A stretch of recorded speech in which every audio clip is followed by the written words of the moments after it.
नमस्कार मेरे प्यारे दोस्तों, मैं वैभव एक बार फिर से आप सभी का स्वागत करता हूं आपके अपने ऑनलाइन प्लेटफॉर्म एग्जाम स्टडी में। आप सभी मेरे भाई बहनों का बहुत बहुत स्वागत है। जल्दी से सारे लोग आ जाइए। इसके बाद आज के सेशन के हम लोग शुरुआत करेंगे। जीके जीएस के कुछ बहुत ही महत्वपूर्ण प्रश्नों को हम लोग करने वाले हैं जो कि आपके एग्जाम के लिए काफ़ी इंपॉर्टेंट हो सकते हैं। तो जितने मेरे भाई बहन जुड़ते चल रहे हैं सभी लोग अपने अपने स्तर पर सेशन को एक बार लाइक और शेयर कर देंगे ताकि बाकी साथी जो नहीं जुड़े हैं तो वो सारे लोग जुड़ जाएंगे। साथ ही साथ अगर आप चैनल पर पहली बार हैं तो चैनल को सब्सक्राइब भी जरूर कर लेगा ताकि जब भी हम लोग लाइव आते हैं तो उसकी नोटिफिकेशन आपको मिल जाया करे। चलिए शुरू करते हैं आज की क्लास को। पहला प्रश्न आपके सामने है, दक्षिण भारत का मानचेस्टर किसे कहते हैं? तो कोयम्बटूर को कहते हैं, मदुराई को कहते हैं, बेंगलुरु को कहते हैं या फिर चेन्नई को कहते हैं। पहले प्रश्न का आप सभी लोग आंसर करेंगे, क्या हो जाएगा? दक्षिण भारत का मानचेस्टर किसको कहते हैं? तो कोयम्बटूर, मदुराई, बेंगलुरु या फिर चेन्नई, क्या हो जाएगा करेक्ट आंसर? तो करेक्ट आंसर करेंगे ऑप्शन संख्या ए को करेंगे। ठीक है, किसको? कोयम्बटूर को करेंगे। कोयम्बटूर कहाँ पर है? तो ये तमिलनाडु में है। ठीक है, कहाँ पर है? तो ये तमिलनाडु में है। ठीक है, याद रखिएगा। अच्छा, अगर आपसे क्या कर ले, अगर आपसे ये पूछा जाए, ठीक है, क्या कर ले, अगर आपसे ये पूछा जाता है कि उत्तर भारत, ठीक है, आपसे क्या कर ले, अगर आपसे, ठीक है, भारत का मानचेस्टर पूछा जाए, ध्यान से समझिएगा, अगर आपसे भारत का मानचेस्टर पूछा जाए, अगर आपसे भारत का मानचेस्टर पूछा जाए तो आप भारत का मानचेस्टर किसको कहोगे? तो आप आंसर करोगे अहमदाबाद को। ठीक है, किसको करोगे? तो अहमदाबाद को आप आंसर करोगे। ठीक है, जो है भारत का मानचेस्टर। अगर आपसे यहीं पर प्रश्न क्या पूछ ले, अगर आपसे प्रश्न पूछता है उत्तर भारत का, ठीक है, क्या कर लेता है, अगर आपसे यहीं पर प्रश्न क्या कर लेता है, आपसे प्रश्न पूछा जाता है कि उत्तर भारत का मानचेस्टर आप किसे कहोगे? उत्तर भारत का मानचेस्टर अगर आपसे पूछा जाएगा तो आप आंसर करोगे किसको? कानपुर को करोगे। किसको करोगे? कानपुर को करोगे। और दक्षिण भारत का अगर आपसे पूछा जाएगा तो दक्षिण भारत का आप कोयम्बटूर को करोगे, जो कि कहाँ पर है? तमिलनाडु में। क्लियर है? तो ऑप्शन संख्या क्या हो जाएगा? ए यहाँ पर बिल्कुल एकदम करेक्ट हो जाएगा। ठीक है, चलिए आगे बढ़ेंगे अगले प्रश्न की तरफ। निम्नलिखित में से कौन सा साहित्य संगम साहित्य के रूप में प्रसिद्ध है? दूसरे प्रश्न का आंसर करेंगे, क्या हो जाएगा? तो संगम साहित्य के रूप में तमिल साहित्य, वैदिक साहित्य, उर्दू साहित्य या फिर संस्कृत साहित्य। दूसरे प्रश्न का आंसर करेंगे, क्या हो जाएगा? तो संगम साहित्य के रूप में क्या हो जाएगा? तो ये हो जाएगा आपका ऑप्शन संख्या ए हो जाएगा, तमिल साहित्य हो जाएगा। अगर आपसे पूछा जाए कि संगम जो काल है, संगम साहित्य का जो काल है, तो ये इस संगम साहित्य के काल में किन किन राजवंशों का उल्लेख है? तो आप आंसर क्या करोगे? तो 3 राजवंश है। कौन कौन से? चेर है, चोल है और क्या है? और पांडे है। तो 3 राजवंशों का उल्लेख है, याद रखिएगा। संगम साहित्य में अगर हम लोग बात करेंगे कितने, तो 3 राजवंशों का उल्लेख है, चेर, चोल, पांडे। लेकिन अगर आपसे पूछा जाए संगम साहित्य को संरक्षण किसने प्रदान किया है, संगम साहित्य को संरक्षण किसने प्रदान किया है, तो आप आंसर क्या करोगे? तो आप आंसर करोगे पांडे ने। ठीक है, किसने? तो संरक्षण किस वंश के राजाओं ने? तो पांडे राजाओं ने संरक्षण प्रदान किया है। और किन किन राजाओं का उल्लेख मिलता है संगम साहित्य में? तो चेर, चोल, पांडे आंसर करेंगे। ठीक है, आगे बढ़िएगा। प्राचीन भारत के महान व्याकरणविद पतंजलि किसके दरबार में रहते थे? पतंजलि किसके समकालीन थे? बताइएगा। पतंजलि की अगर हम लोग बात करते हैं तो पतंजलि की पुस्तक का नाम आपको क्या मिलेगा? तो महाभाष्य मिलेगा। ठीक है, क्या होगा? पतंजलि की पुस्तक का नाम आपको क्या मिलता है? महाभाष्य मिलता है। ठीक है, क्या हो जाएगा? पतंजलि की पुस्तक का नाम महाभाष्य। पतंजलि किसके दरबार में रहते थे? क्या आंसर करेंगे? चंद्रगुप्त मौर्य, अशोक, पुष्यमित्र शुंग या फिर वसुमित्र। क्या हो जाएगा करेक्ट आंसर? तो ऑप्शन संख्या सी बिल्कुल करेक्ट हो जाएगा। पुष्यमित्र शुंग के दरबार में रहते थे। और एक बात याद रखिएगा, जो पुष्यमित्र शुंग है तो ये क्या करेंगे? तो ये भरहूत के स्तूप का निर्माण कराते हैं। कौन से? तो भरहूत के स्तूप का। ठीक है, कौन सा? तो भरहूत के स्तूप का निर्माण कौन कराएगा? तो पुष्यमित्र शुंग कराते हैं। कहाँ पर? तो ये भरहूत का स्तूप जो है ये आपको मध्य प्रदेश में रायसेन जिले में देखने को मिलेगा। कहाँ पर?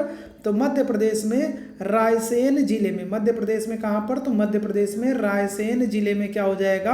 आपको भरहूत का स्तूप देखने को मिलेगा। ठीक है, और इसकी खोज किसने की? अगर आपसे पूछे कि इसकी खोज किसने की है तो आप आंसर क्या करेंगे? आप आंसर करेंगे अलेक्जेंडर कनिंघम ने की है। किसने की है? तो अलेक्जेंडर किसने की है? तो अलेक्जेंडर कनिंघम ने की है। ठीक है, किसने? तो अलेक्जेंडर कनिंघम आंसर करोगे। अलेक्जेंडर कनिंघम ने भरहूत के स्तूप की खोज की है। क्लियर है?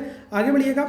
जंग लगने पर लोहे का भार, बहुत ही महत्वपूर्ण प्रश्न है, बहुत बार आपसे एग्जाम में पूछा गया। बताइएगा क्या हो जाएगा? जंग लगने पर अगर हम लोग बात करेंगे तो क्या होता है? तो लोहे का जो भार है वो बढ़ता है। ऑप्शन संख्या क्या हो जाएगा? ए बिल्कुल करेक्ट हो जाएगा। जंग लगने पर लोहे का भार क्या हो जाएगा? तो बढ़ता है। ऑप्शन संख्या क्या हो जाएगा? ए बिल्कुल करेक्ट हो जाएगा। अगले प्रश्न का आंसर करेंगे, कर्क रेखा निम्नलिखित में से किन राज्यों से होकर के गुजरती है? देखो, कर्क रेखा की बात करेंगे, ट्रॉपिक ऑफ कैंसर की बात करते हैं। किसकी? तो अगर हम लोग ट्रॉपिक ऑफ कैंसर की बात करते हैं, ट्रॉपिक ऑफ कैंसर जिसको हम लोग कर्क रेखा भी कहते हैं, तो कर्क रेखा ये जो है ये 23.5 डिग्री क्या होता है, तो 23.5 डिग्री नॉर्थ से गुजरती है और भारत के मध्य से गुजरती है। ठीक है, क्या हो जाएगा, तो 23.5 डिग्री नॉर्थ से गुजरती है और भारत के मध्य से गुजरती है। कौन सी, कर्क रेखा। कितने राज्यों से गुजरती है, तो आपको पता है 8 राज्यों से गुजरती है। कितने राज्यों से, कर्क रेखा कितने राज्यों से गुजरेगी, 8 राज्यों से गुजरती है। अगर आपसे पूछा जाए कौन सी नदी है जो कर्क रेखा को 2 बार क्रॉस करती है, तो आप आंसर करोगे माही नदी। ठीक है, कौन सी नदी है, तो माही नदी है।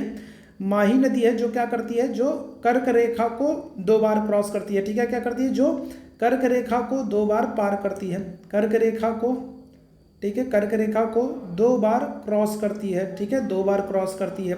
अब आपसे पूछ रहा है कर्क रेखा किन किन राज्यों से गुजरती है, तो देखो गुजरात से भी गुजरती है, झारखंड से भी गुजरती है और मिजोरम से भी गुजरती है। ठीक है, तो 1 2 4 आपको कहाँ पर ऑप्शन दिख रहा है, ऑप्शन संख्या सी दिख रहा है, तो बिल्कुल ऑप्शन संख्या सी बिल्कुल करेक्ट हो जाएगा। आगे बढ़िएगा।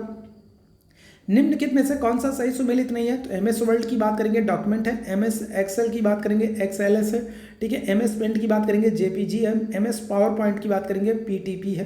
तो चलिए जल्दी से सारे लोग आंसर करेंगे। तो 6वें प्रश्न का क्या हो जाएगा, करेक्ट आंसर कौन सा सही सुमेलित नहीं है, आपसे पूछ रहा है। 6वें प्रश्न की बात करेंगे।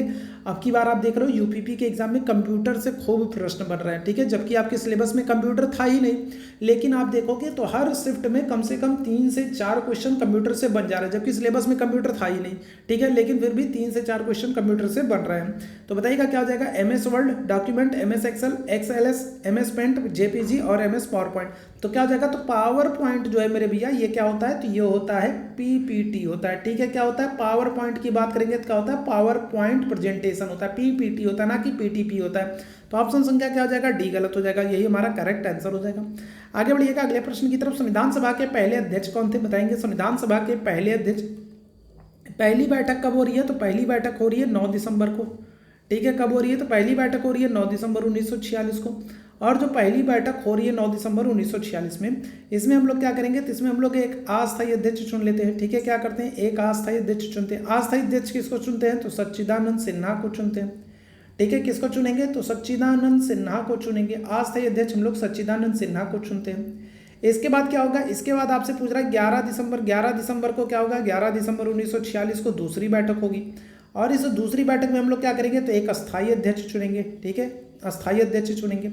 अस्थायी अध्यक्ष को इसको चुनेंगे तो राजेंद्र प्रसाद को चुनेंगे। ठीक है, किसको चुनेंगे, तो राजेंद्र प्रसाद को अस्थायी अध्यक्ष हम लोग चुनते हैं। अब आपसे प्रश्न क्या कह रहा है, आपसे अस्थायी अस्थायी पूछ ही नहीं रहा है, आपसे क्या कह रहा है, आपसे पहला अध्यक्ष पूछ रहा है। तो देखो पहला अध्यक्ष कौन बन रहा है, 9 दिसंबर को बन रहा है। कौन बन रहा है, सच्चिदानंद सिन्हा बन रहा है। तो ऑप्शन संख्या क्या करोगे, बी करेक्ट हो गए। देखो सच्चिदानंद सिन्हा कब बन रहा है, 9 तारीख को बन रहा है। राजेंद्र प्रसाद कब बन रहे हैं, 11 तारीख को बन रहा है। आपसे पहले पूछ रहा है, तो पहले कौन बन रहा है, पहले तो सच्चिदानंद सिन्हा ही बन रहा है। ऑप्शन संख्या क्या होगा, बी बिल्कुल करेक्ट होगा। एक ग्रंथि जिसमें अंतःस्रावी और बाह्यस्रावी दोनों कार्य होते हैं, बताइएगा कौन सी ग्रंथि है, बड़ी महत्वपूर्ण है, बताएंगे। अगर हम लोग बात करेंगे तो कौन सी ग्रंथि है जो अंतःस्रावी और बाह्यस्रावी दोनों, तो पीयूष ग्रंथि होगी, थायराइड ग्रंथि होगी, आग्नाशय ग्रंथि होगी या फिर अधिवृक्क ग्रंथि होगी। 8वें प्रश्न का आंसर कीजिएगा। सेशन को आप लोग लाइक नहीं करते हो, ये बहुत बड़ा कष्ट है। ठीक है, ये बड़ा दुख है मेरे भाई, बहुत बड़ा दुख है कि आप लोग सेशन को लाइक नहीं करते हो, सेशन को आप लोग शेयर नहीं करते हो। आप लोगों से निवेदन करूंगा कि सेशन पसंद आता है तो किसी को मत शेयर करो, कम से कम अपने स्टेटस पे ही शेयर कर दिया करो मेरे भाई। किसी को मत शेयर करो, किसी से मत कहो कि सेशन को देखिए, आप लोग बस अपने स्टेटस पे सेशन को जो है शेयर कर दिया करिए। ठीक है, तो सेशन को लाइक और शेयर जरूर किया करिए। ठीक है, और चैनल पर पहली बार है तो सब्सक्राइब भी जरूर कर लिए, ताकि जब भी हम लोग लाइव आते हैं तो नोटिफिकेशन आपको मिल जाया करे। तो कौन सी हो जाएगी, करेक्ट आंसर हो जाएगा ऑप्शन संख्या सी हो जाएगा, आग्नाशय हो जाएगा।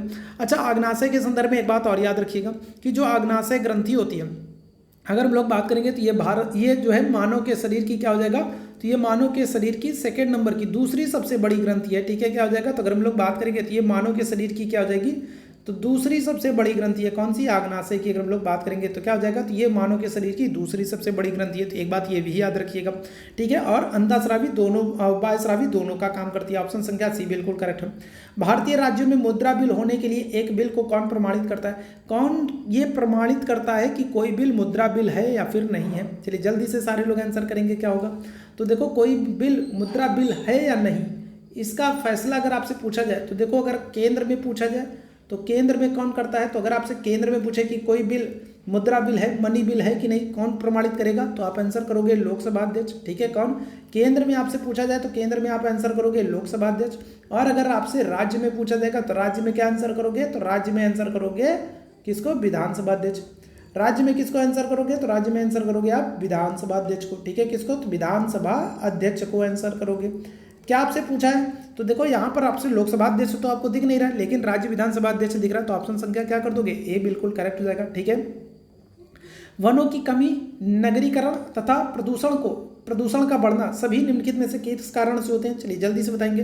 तो वनों में कमी हो रही है, नगरीकरण हो रहा है और प्रदूषण हो रहा है, तो ये सब किसके कारण हो रहा है? चलिए जल्दी से 10वें प्रश्न का आंसर कर देंगे, क्या हो जाएगा? चलिए फटाफट सभी मेरे भाई बहन आंसर करेंगे, क्या हो जाएगा? वनों की कमी हो रही है, नगरीकरण हो रहा है, प्रदूषण बढ़ रहा है, क्या हो जाएगा? तो करेक्ट आंसर हो जाएगा ऑप्शन संख्या डी हो जाएगा। क्या हो जाएगा? आबादी का बढ़ना। जनसंख्या बढ़ रही है, तो जनसंख्या जब बढ़ रही है तो क्या हो रहा है? तो शहरों में जगह नहीं है, तो शहरों में जगह नहीं है तो लोग क्या कर रहे हैं? लोग जंगलों की तरफ बढ़ रहे हैं, पेड़ों को काट करके, जंगलों को काट करके क्या कर रहे हैं? वहां पर घर, मकान और सारी चीजें बना रहे हैं। और जब पेड़ों को काट करके, जंगलों को काट करके क्या करेंगे? तो जब मकान बनाएंगे तो क्या होगा? तो उससे एक काम तो ये हो रहा है कि नगरीकरण बढ़ रही है, दूसरी चीज क्या होगा? वनों की कमी हो रही है, और साथ ही साथ क्या हो रहा है? जब जनसंख्या बढ़ेगी तो भाई क्या होगा? तो गंदगी भी बढ़ेगी, गंदगी बढ़ेगी तो क्या होगा? प्रदूषण भी बढ़ेगा। तो ऑप्शन संख्या क्या हो जाएगा? डी बिल्कुल करेक्ट हो जाएगा। सबका जिम्मेदार कौन है? तो सबका जो मुख्य कारण है वो क्या है? तो वह है आबादी बढ़ना। ऑप्शन संख्या डी बिल्कुल करेक्ट होगा। निम्नलिखित केंद्र शासित प्रदेशों में अगर हम लोग बात करेंगे सर्वाधिक बड़ा आकार किसका? कौन सा केंद्र शासित प्रदेश सबसे बड़ा है? चलो जल्दी से बताएंगे।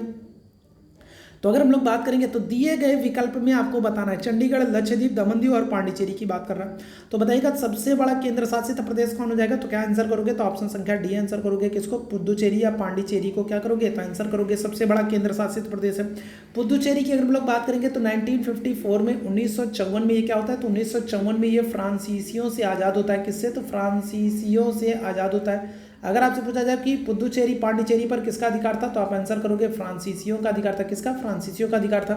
1954 में जो है पांडिचेरी आज़ाद होता है। पांडिचेरी में अगर हम लोग बात करेंगे तो कुल कितने जिले हैं? तो 4 जिले हैं। कितने जिले हैं? तो 4 जिले हैं। कौन कौन से जिले? तो वो भी हम लोग देख लेंगे। तो यनम कहाँ पर है? तो यनम जो है ये आंध्र प्रदेश में है। कहाँ पर है? यनम आंध्र प्रदेश में। माहे की अगर हम लोग बात करेंगे तो माहे कहाँ पर है? तो माहे आप आंसर करोगे केरल में है। कहाँ पर है? केरल में। अगर आपसे पूछा जाए कराईकल और तमिलनाडु जो है, कराईकल और पांडिचेरी कहाँ पर है? तो कराईकल और पांडिचेरी, ठीक है, ये दोनों कहाँ पर हैं? तो ये दोनों आप आंसर करोगे कहाँ पर? तो ये दोनों आपको तमिलनाडु में देखने को मिलेंगे। तो पांडिचेरी केंद्र शासित प्रदेश में आपको क्या हो जाएगा? तो आपको 4 जिले देखने को मिलेंगे। 4 जिले कितने राज्यों में? 3 राज्यों में देखने को मिलेंगे। यनम आंध्र प्रदेश में, माहे केरल में, कराईकल और पांडिचेरी तमिलनाडु में, ठीक है। ऑप्शन संख्या क्या हो जाएगा? डी बिल्कुल करेक्ट हो जाएगा। कौन सा जीवित पक्षी विश्व का सबसे छोटा अंडा देता है? चलो जल्दी से जाएगा। सबसे छोटा अंडा देने वाला, ठीक है, अगर हम लोग बात करेंगे सबसे छोटा अंडा कौन देता? तो हॉर्नबिल देगा, हर्मिंग बर्ड देगा, गल देगा या फिर कठफोड़वा दे देगा। क्या हो जाएगा? 12वें प्रश्न की बात करेंगे। चलिए जल्दी से देगा। सेशन अगर पसंद आ रहा हो तो आंख बंद करके सेशन को क्या कर दीजिएगा? लाइक कर दीजिएगा। सेशन को क्या कर दीजिएगा? शेयर कर दीजिएगा, ठीक है। क्या करेंगे? तो सेशन को लाइक और शेयर करेंगे। और डेली ये जो क्लास है ये अब आपको सुबह में मॉर्निंग में 7 AM से देखने को मिलेगी, ठीक है। क्या हो जाएगा? तो डेली जीके जीएस की जो क्लास है ये आपको सुबह में कब से? सुबह में 7 बजे से आपको देखने को मिलेगी। तो क्या हो जाएगा? तो सबसे छोटा अगर हम लोग बात करेंगे तो अंडा कौन देता? तो हर्मिंग बर्ड हो जाएगा। ऑप्शन संख्या क्या हो जाएगा? बी बिल्कुल एकदम करेक्ट हो जाएगा, ठीक है। क्या हो जाएगा? हर्मिंग बर्ड। अगर आपसे सबसे बड़ा अंडा देने वाला पक्षी पूछे, सबसे बड़ा अंडा देने वाला पक्षी पूछा जाए तो आप आंसर क्या करोगे? तो आप आंसर कर दोगे शुतुरमुर्ग को, ऑस्ट्रिच को कर दोगे। किसको कर दोगे? तो आप शुतुरमुर्ग को कर दोगे, ठीक है। किसको? शुतुरमुर्ग को कर दोगे। सबसे बड़ा अंडा किसका है? तो शुतुरमुर्ग का है, ठीक है। चलिए आगे बढ़ेंगे अगले प्रश्न की तरफ। बेटी बचाओ बेटी पढ़ाओ कार्यक्रम, चलो यहाँ पर थोड़ा सा छोटा करता हूँ, ठीक है, बताइएगा। तो बेटी बचाओ बेटी पढ़ाओ कार्यक्रम योजना किससे संबंधित है? चलिए जल्दी से सारे लोग आंसर करेंगे। बेटी बचाओ बेटी पढ़ाओ योजना किससे संबंधित है? अगर हम लोग बात करेंगे तो 2015 से शुरुआत होती है। कहाँ से? सोनीपत हरियाणा से क्या हो जाएगा? इसकी शुरुआत हो जाती है। हरियाणा से शुरुआत हो जाती है बेटी बचाओ बेटी पढ़ाओ, ठीक है। तो भारत में गिरते हुए शिशु लिंग अनुपात का समाधान एवं बालिकाओं को सशक्त करना, ठीक है। क्या हो जाएगा? तो अगर हम लोग बात करते हैं तो पहला ही ऑप्शन मेरे भाई सही है, बाकी हम क्यों पढ़ें, ठीक है। क्या करना है? तो एक तो जो लड़की और जो लिंगानुपात है, लिंगानुपात को क्या करना है? बढ़ाना है। और क्या करना है? और लड़कियों को, बच्चियों को पढ़ा लिखा कर क्या करना है? उनको सशक्त करना है, उनको आत्मनिर्भर करना है। तो बेटी बचाओ बेटी पढ़ाओ, ठीक है। क्या हो जाएगा? तो ऑप्शन संख्या आपका ए बिल्कुल करेक्ट हो जाएगा, ठीक है। चलिए आगे बढ़ेंगे अगले प्रश्न की तरफ। सारे जहां से अच्छा हिंदुस्तान हमारा किसकी रचना है? बताइएगा। सारे जहां से अच्छा हिंदुस्तान हमारा, साहिर लुधियानी होंगे, सैयद अहमद खां होंगे, सर मोहम्मद इकबाल होंगे, या फिर बहादुर शाह जफर होंगे। कौन जाएंगे? तो अगर हम लोग बात करेंगे सारे जहां से अच्छा हिंदुस्तान हमारा किसकी, तो मोहम्मद इकबाल हो जाएंगे। ठीक है, कौन हो जाएंगे? मोहम्मद इकबाल हो जाएंगे। याद रखिएगा ऑप्शन संख्या क्या करेंगे? सी बिल्कुल एकदम करेक्ट हो जाएगा। आगे बढ़िएगा, पल्ली आंदोलन। पल्ली आंदोलन किससे संबंधित है? चलिए जल्दी से बताएंगे। पल्ली आंदोलन उड़ीसा से, तमिलनाडु से, महाराष्ट्र से, गुजरात से, कहां से? तो पल्ली आंदोलन किससे संबंधित है?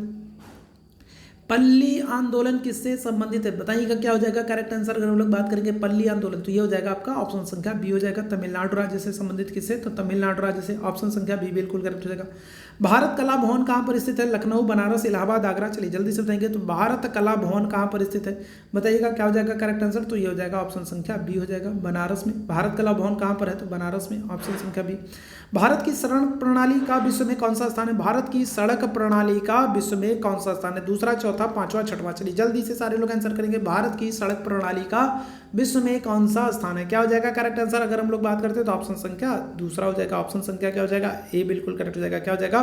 तो दूसरा स्थान है। ऑप्शन संख्या ए बिल्कुल करेक्ट है। अगर हम लोग पहले स्थान पर बात करें तो पहले स्थान पर कौन है? तो पहले स्थान पर संयुक्त राज्य अमेरिका है। ठीक है, क्या है? यूनाइटेड स्टेट्स ऑफ क्या है? अमेरिका है। ठीक है, क्या है? तो पहले स्थान पर अगर हम लोग बात करेंगे क्या है? तो अमेरिका है। ठीक है, आगे बढ़िएगा अगले प्रश्न की तरफ। भारत में सिकंदर लोदी का शासनकाल कब से? चलिए जल्दी से सारे लोग आंसर करेंगे। सिकंदर लोदी का शासनकाल कब से? 18वें प्रश्न का आंसर करेंगे। देखो सिकंदर लोदी का अगर आपसे क्या कर ले? प्रारंभिक नाम पूछ ले। ठीक है, क्या कर ले? सिकंदर लोदी का अगर आपसे प्रारंभिक नाम पूछे, प्रारंभिक नाम आंसर क्या करोगे? निजाम खां करोगे। ठीक है, क्या करोगे? तो सिकंदर लोदी का प्रारंभिक नाम क्या है? तो निजाम खां है। ठीक है, अच्छा इसके अलावा अगर हम लोग बात करेंगे तो सिकंदर लोदी क्या करता था? तो सिकंदर लोदी जो है ये गुलरुखी नाम से कविताएं लिखता था। किस नाम से? तो गुलरुखी नाम से कविताएं लिखता था। तीसरी चीज अगर हम लोग बात करेंगे सिकंदर लोदी तो इसने क्या किया है? तो इसने 1504 में आगरा नगर की स्थापना की। किसकी स्थापना की है? तो आगरा शहर की स्थापना की है 1504 में। किसने? सिकंदर लोदी ने की है। 18वें प्रश्न का आंसर करेंगे क्या हो जाएगा? तो ऑप्शन संख्या सी बिल्कुल करेक्ट हो जाएगा। क्या हो जाएगा? 1489 से लेकर के 1517 तक। ठीक है, ये क्या है? तो ये सिकंदर लोदी का समय है। ऑप्शन संख्या सी। जितने मेरे भाई आंसर किए बिल्कुल एकदम करेक्ट है। अगले प्रश्न का आंसर करेंगे, बहुत ही अच्छा प्रश्न। अतीत के चलचित्र किस लेखक के द्वारा लिखी गई है? बताइएगा क्या हो जाएगा? अतीत के चलचित्र अगर हम लोग बात करते हैं तो क्या हो जाएगा? बताइएगा। अतीत के चलचित्र तो किसके द्वारा? तो सुरेंद्र कुमार के द्वारा, मुंशी प्रेमचंद के द्वारा, मैथिली शरण गुप्त के द्वारा, या महादेवी वर्मा के द्वारा? क्या हो जाएगा? तो अतीत के चलचित्र की अगर हम लोग बात करेंगे क्या हो जाएगा?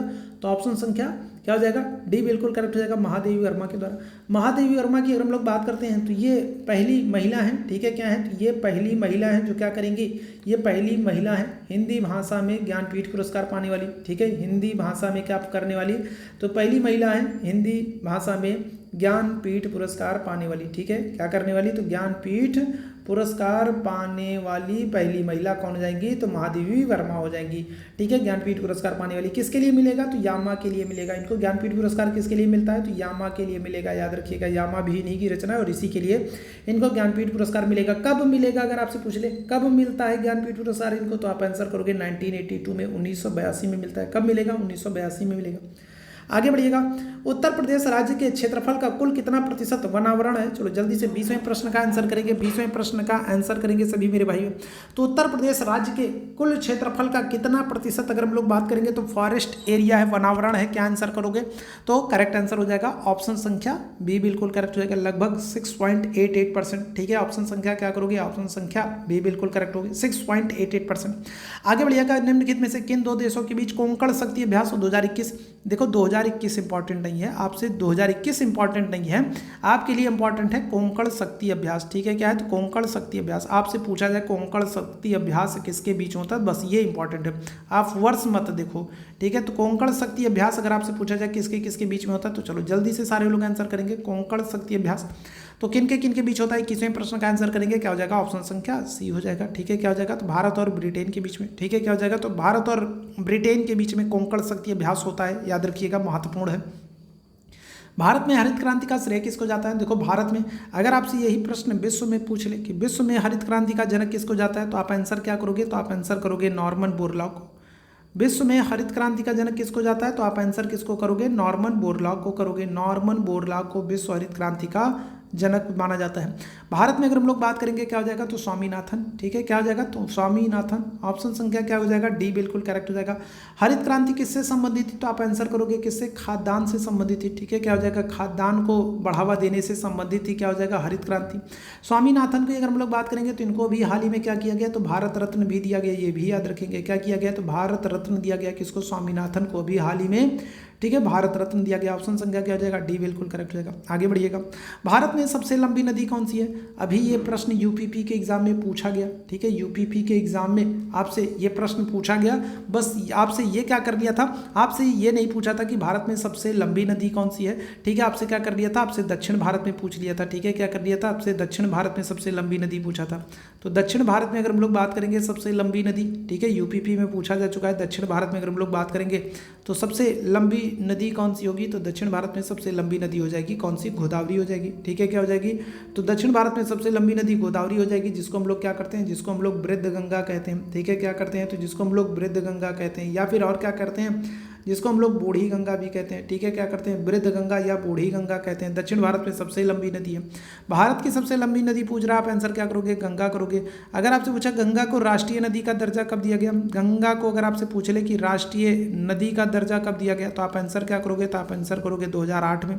अगर आपसे पूछा जाए गंगा उत्सव की शुरुआत कब से हुई, अगर आपसे पूछा जाए गंगा उत्सव की शुरुआत कब से हुई, तो आप आंसर क्या करोगे, तो आप आंसर करोगे 2016 में। ठीक है, क्या हो जाएगा, तो गंगा उत्सव की शुरुआत कब हुई, 2016 में। ठीक है, चलिए आगे बढ़ेंगे। हाल ही में यूरोपीय संसद के शीर्ष सम्मान Sakharov prize for freedom of thoughts के एलेक्सी लवानिनी को सम्मानित किया गया। वह किस देश के नागरिक हैं, चलिए जल्दी से बताएंगे। 24वें प्रश्न का आंसर करेंगे। प्रश्न बहुत ही अच्छा है, महत्वपूर्ण प्रश्न है। चलिए जल्दी से सारे लोग आंसर करेंगे। क्या हो जाएगा इस प्रश्न का करेक्ट आंसर, आप सभी मेरे भाई बहनों को करना है। चलिए जल्दी से सारे लोग आंसर करेंगे मेरे भैया।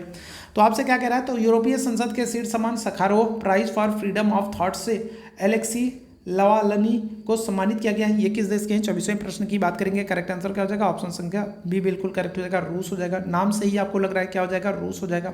ठीक है, याद रखिएगा। अच्छा एक बात और ध्यान रखेंगे, अब की बार रूस की अगर हम लोग बात करते हैं तो रूस ने क्या किया, तो रूस ने 2024 में क्या कर रहा है, रूस जो है 2024 में ब्रिक्स सम्मेलन की अध्यक्षता कर रहा है, याद रखिएगा। ठीक है, रूस की अगर हम लोग बात करेंगे तो रूस क्या कर रहा है 2024 में। ठीक है, 2024 में क्या करेगा, तो 2024 में ठीक है क्या कर रहा है, तो अध्यक्षता कर रहा है। तो ये बात याद रखिएगा। ठीक है, अब इस हिसाब से अगर हम लोग बात करेंगे तो 2025 में कौन करेगा, तो 2025 में अपना प्यारा भारत करेगा, ये भी याद रखिएगा। 2025 में कौन करेगा, तो 2025 में इंडिया करेगा, ये भी याद रखेंगे। ठीक है, याद रखिएगा। चलिए आगे बढ़ेंगे अगले प्रश्न की तरफ। सौरमंडल में सबसे छोटा ग्रह कौन सा है, सौरमंडल में सबसे छोटा ग्रह कौन सा है, शनि बुध मंगल शुक्र, क्या हो जाएगा, सौरमंडल में सबसे छोटा ग्रह कौन सा है, सौरमंडल में सबसे छोटा ग्रह कौन सा है। तो इस प्रश्न का आप लोगों को आंसर करना है। चलिए जल्दी से सारे लोग आंसर करेंगे, सारे मेरे भाई बहन आंसर करेंगे। क्या हो जाएगा, करेक्ट आंसर हो जाएगा बुध हो जाएगा। ठीक है, क्या हो जाएगा, तो बुध हो जाएगा। बुध को हम लोग और क्या करते हैं, तो बुध को हम लोग कहते हैं मरकरी कहते हैं। ठीक है, क्या करते हैं, तो बुध को हम लोग मरकरी कहते हैं। ठीक है, क्या करते हैं, मरकरी कहते हैं। अच्छा बुध की अगर हम लोग बात करें तो देखो सबसे छोटा ग्रह तो है ही, इसके अलावा क्या होता है, तो सबसे कम समय में परिक्रमा करता है, सबसे कम समय में सूर्य की परिक्रमा करता है। ठीक है, क्या होगा, सबसे कम समय में परिक्रमा करता है सूर्य की। ठीक है, क्या करता है, सबसे कम समय में सूर्य की परिक्रमा करता है। कितने दिन में करता है, तो 88 दिन में करता है। कितने दिन में, तो मात्र 88 दिन में क्या करता है, तो सूर्य की परिक्रमा करता है। सबसे कम समय में परिक्रमा करता है बुध, कितने दिन में, 88 दिन में सूर्य की परिक्रमा करता है। इसके अलावा याद रखिएगा बुध का कोई भी उपग्रह नहीं है। ठीक है, क्या है, तो बुध का कोई भी उपग्रह नहीं है, ये भी याद रखेंगे। सूर्य के सबसे निकट का भी ग्रह है। ठीक है, क्या है, तो अगर हम लोग बात करेंगे तो सूर्य के क्या हो जाएगा, तो सूर्य के सबसे निकट का ग्रह है, सूर्य के सबसे निकट का ग्रह है। ठीक है, सबसे निकट का ग्रह है। ठीक है, सूर्य के क्या हो जाएगा, तो सबसे निकट का ग्रह है, ये भी याद रखिएगा। ठीक है, अच्छा इसके अलावा एक बात और याद रखेंगे आप लोग, एक बात और आप लोगों को क्या याद रखनी है, एक बात और याद रखनी है कि आपको चैट बॉक्स में टेलीग्राम का लिंक दिख रहा है, तो टेलीग्राम से जुड़ जाइएगा, आपको वहीं पर इस क्लास की PDF मिलेगी। ठीक है, क्लियर है, तो आपको टेलीग्राम पर आपको इस क्लास की PDF मिलेगी और बहुत सारी अपडेट मिलती है। तो प्लीज़ आपसे निवेदन करूंगा कि टेलीग्राम चैनल से नहीं जुड़े हैं तो जरूर जुड़ जाइएगा। आगे बढ़ेंगे, अगले प्रश्न का आंसर करेंगे। किस पूर्व प्रधानमंत्री को शांति पुरुष मैन ऑफ पीस कहा जाता है, बताइएगा, बहुत ही महत्वपूर्ण है। तो किस पूर्व प्रधानमंत्री को मैन ऑफ पीस के नाम से जानते हैं, जवाहरलाल नेहरू, लाल बहादुर शास्त्री, राजीव गांधी या फिर चौधरी चरण सिंह, क्या हो जाएगा करेक्ट आंसर, जल्दी से बताएंगे।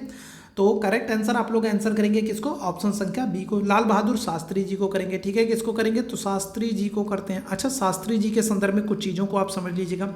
अगर आपसे इनका जन्मदिवस पूछा जाए तो जन्मदिवस आप आंसर करोगे कब, 2 अक्टूबर को। 2 अक्टूबर को याद रखिएगा, गांधी जी का भी जन्मदिवस है और शास्त्री जी का भी जन्मदिवस है।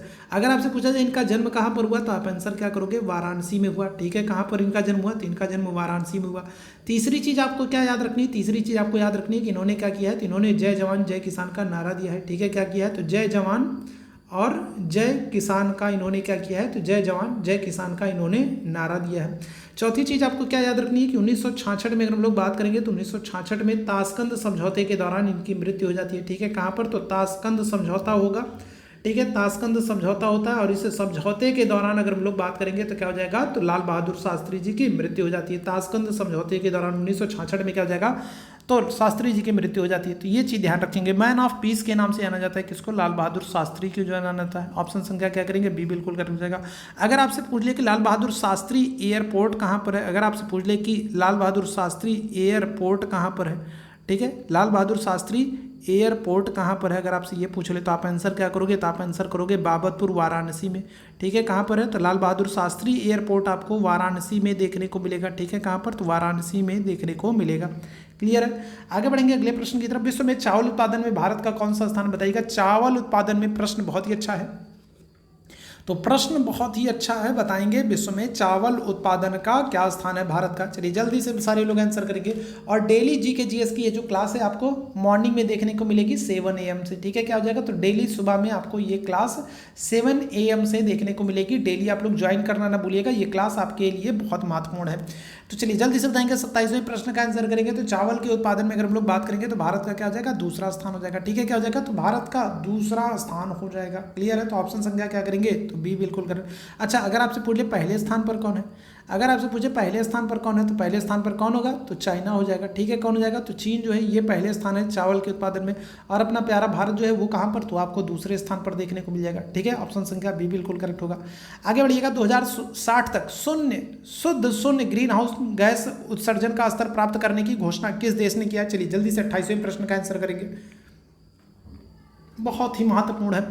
तो वर्ष 2060 तक शून्य ग्रीन हाउस गैस उत्सर्जन का स्तर प्राप्त करने की घोषणा किस देश के द्वारा की गई है। 28वें प्रश्न का आंसर करेंगे, क्या हो जाएगा करेक्ट आंसर, तो करेक्ट आंसर हो जाएगा आपका ऑप्शन संख्या सी हो जाएगा, सऊदी अरब। ठीक है, सऊदी अरब। सऊदी अरब की अगर हम लोग राजधानी की बात करेंगे तो राजधानी इनकी क्या है, तो राजधानी इनकी रियाद है।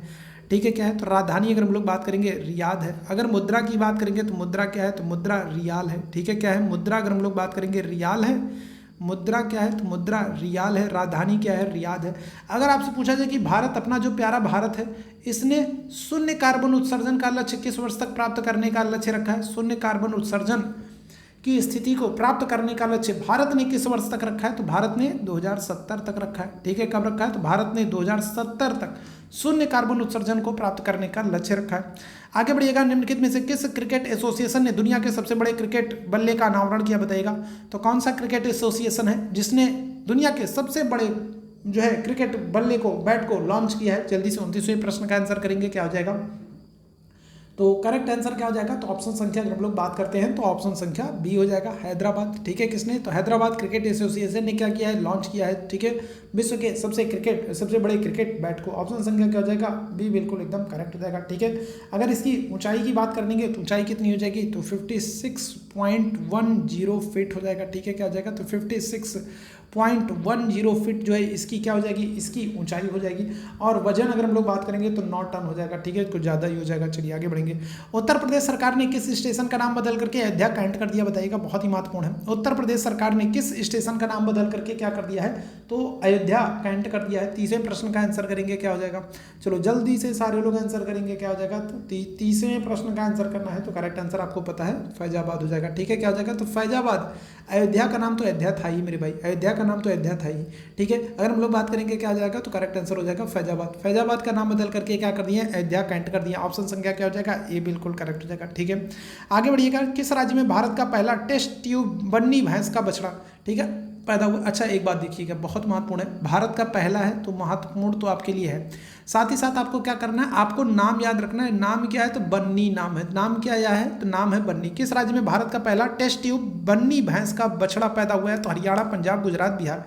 31वें प्रश्न की बात करेंगे, करेक्ट आंसर क्या हो जाएगा, ऑप्शन संख्या बताइएगा। तो कृत्रिम गर्भाधान तरीके से ये जो है बछड़ा जो है ये पैदा हुआ है और ये भारत का पहला है। तो करेक्ट आंसर कहाँ पर होगा, तो ये गुजरात में हो जाएगा। ऑप्शन संख्या क्या करेंगे, सी, बिल्कुल करेक्ट है करेंगे, ऑप्शन संख्या सी। आगे बढ़िएगा, अगले प्रश्न, ये प्रश्न जो है 2 पेज में आ गया है तो छोड़ दीजिए इसको, ठीक है, क्योंकि दिक्कत होगी करने में। देश का पहला, अब देखो ये पहला है मेरे भैया, तो क्या हो जाएगा, महत्वपूर्ण हो जाएगा। देश का पहला राज्य वन्य जीव डीएनए परीक्षण विश्लेषण प्रयोगशाला का उद्घाटन किया गया। अब देश का पहला राज्य है जो क्या कर रहा है, जो वन्य जीव डीएनए परीक्षण विश्लेषण प्रयोगशाला का उद्घाटन कर रहा है, कौन है, तो दिल्ली, हैदराबाद, पुणे, नागपुर। चलिए जल्दी से सारे लोग आंसर करेंगे, क्या हो जाएगा, चलिए जल्दी से सारे लोग आंसर करेंगे तो क्या हो जाएगा, करेक्ट आंसर हो जाएगा ऑप्शन संख्या डी, महाराष्ट्र हो जाएगा। महाराष्ट्र, नागपुर कहाँ पर, तो नागपुर महाराष्ट्र में, ठीक है, कहाँ पर, तो नागपुर महाराष्ट्र में अगर हम लोग बात करेंगे तो क्या किया गया, तो ऑप्शन संख्या डी बिल्कुल एकदम करेक्ट हो जाएगा, ठीक है। आगे बढ़िएगा, अगले प्रश्न का आंसर करेंगे। सत्यमेव जयते किस उपनिषद से लिया गया है, सत्यमेव जयते की अगर हम लोग बात करेंगे तो सत्यमेव जयते कहाँ से लिया गया, 34वें प्रश्न का आंसर कर देंगे। चलिए फटाफट सभी लोग आंसर कर देंगे, क्या आ जाएगा, करेक्ट आंसर हो जाएगा आपका ऑप्शन संख्या बी बिल्कुल करेक्ट हो जाएगा, ठीक है, बी ऑप्शन बिल्कुल करेक्ट हो जाएगा। मुंडकोपनिषद, ठीक है, क्या हो जाएगा, तो मुंडकोपनिषद ऑप्शन संख्या बी बिल्कुल एकदम करेक्ट हो जाएगा।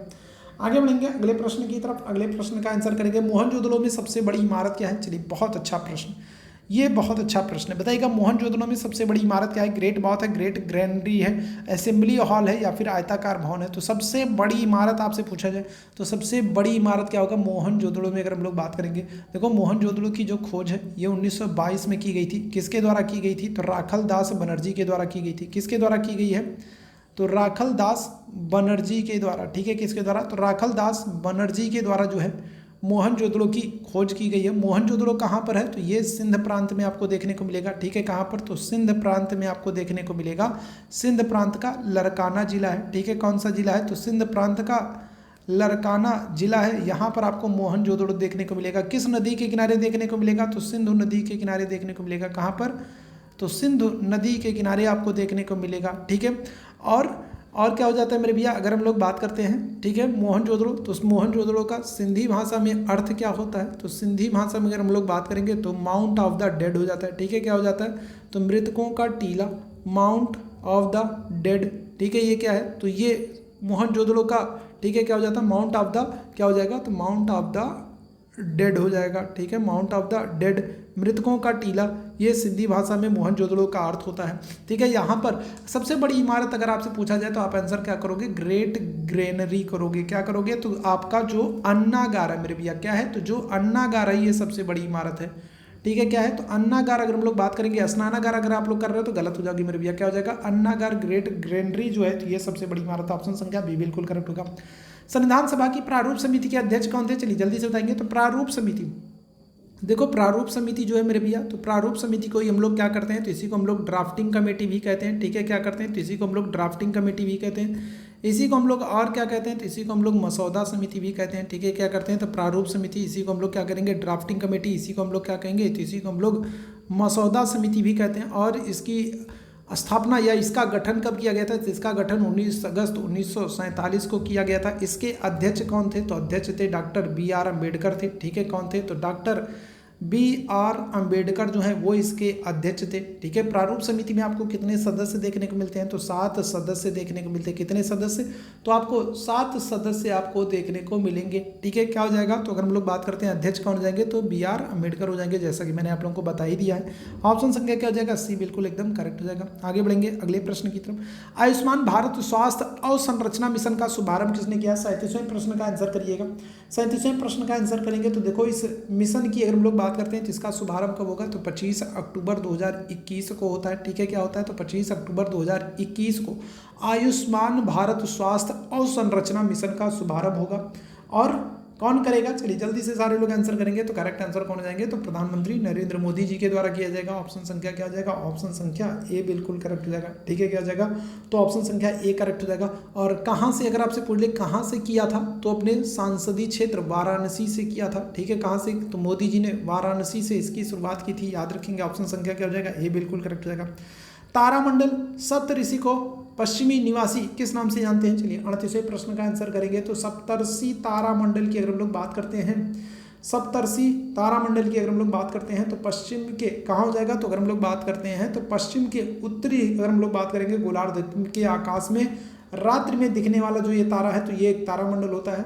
अंग्रेजी में इसको क्या करते हैं? तो अंग्रेजी में इसको ग्रेट बियर कहते हैं या बिग बियर भी कहते हैं। चलिए जल्दी से बताइएगा 38वें प्रश्न का क्या हो जाएगा? तो ऑप्शन संख्या सी हो जाएगा, बिग डिम्पर हो जाएगा। ठीक है, क्या हो जाएगा? तो ऑप्शन संख्या अगर हम लोग बात करेंगे तो कनाडा या फिर अगर हम लोग अमेरिका की बात करते हैं तो कनाडा या अमेरिका में इसको क्या करते हैं? तो बिग डिम्पर कहते हैं। ठीक है, पश्चिमी निवासी मतलब अमेरिका और कनाडा में अगर हम लोग बात करेंगे क्या करते हैं? तो बिग डिम्पर कहते हैं, यानी कि बड़ा चमचा कहते हैं। ठीक है, क्या करते हैं? बड़ा चमचा कहते हैं। तो ये आज का महत्वपूर्ण सेशन था। उम्मीद है सेशन आप लोगों को पसंद आया होगा। सेशन पसंद आया हो तो निवेदन करूंगा कि सेशन को लाइक जरूर कीजिएगा, सेशन को शेयर जरूर कीजिएगा और चैनल पर पहली बार है तो चैनल को सब्सक्राइब जरूर कीजिएगा। चैट बॉक्स में आपको टेलीग्राम का लिंक दिख रहा होगा, टेलीग्राम चैनल पर जुड़ जाइए, वहीं पर आपको इस क्लास की PDF मिलेगी और बहुत सारे महत्वपूर्ण अपडेट मिलते रहते हैं। और डेली मॉर्निंग में आप लोगों को बताना चाहूँगा कि डेली मॉर्निंग में अब आपको 7 AM से ये क्लास देखने को मिलेगी। ठीक है, तो अभी के लिए बस इतना करते हैं। थैंक यू सो मच आप सभी मेरे भाई बहनों को मेरे साथ जुड़ने के लिए। Thank you so much, have a nice day. Thank you so much.